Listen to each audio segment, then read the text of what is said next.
কর্মীদের ঘর ভাঙ্গে দিয়ে সিবিএম কে রূপে চায় না। কর্মীদের ঘর ভাঙ্গে দিয়ে সিবিএম কে রূপে চায় না। সিবিএম পার্টি ভাঙ্গে দিয়ে সিবিএম চলবে না।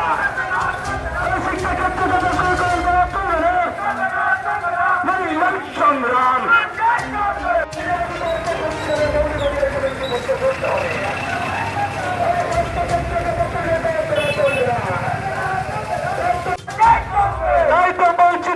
সিবিএমের পার্টি ভেঙে দিয়ে সিবিএমকে স্তব্ধ করা যায় না। সিবিএমের কর্মী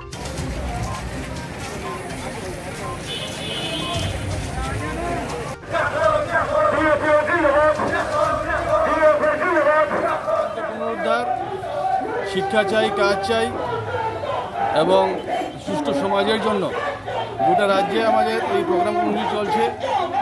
আমরা বিভিন্ন দফা দাবি নিয়ে গোটা রাজ্যের মধ্যে এই আন্দোলন কর্মসূচি প্রতিহত করছি। আমরা লক্ষ্য করছি স্কুলের ছাত্র নেই, ছাত্র পড়তে পারছে না, শিক্ষক নেই। টেট পরীক্ষা অনেকে বসে আছেন, টেট পরীক্ষা দিয়ে পাশ করে আসেন, কিন্তু রাজ্য সরকার নিয়োগ করছেন না।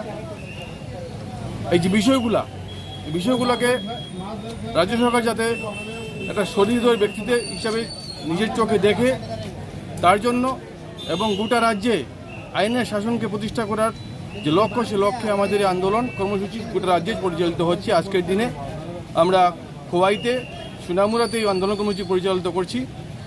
আমরা আশা করছি এই সময়ের মধ্যে দাঁড়িয়ে গোটা রাজ্যে যে অবৈতনিক যে অবস্থা, অস্বস্তিকর পরিবেশ, সেই পরিবেশের পরিত্রাণে মানুষ সোচ্চার হবেন এবং সুষ্ঠু সুন্দর পরিবেশ তৈরি করার ক্ষেত্রে আগামী দিনে মানুষ ভূমিকা নেবেন।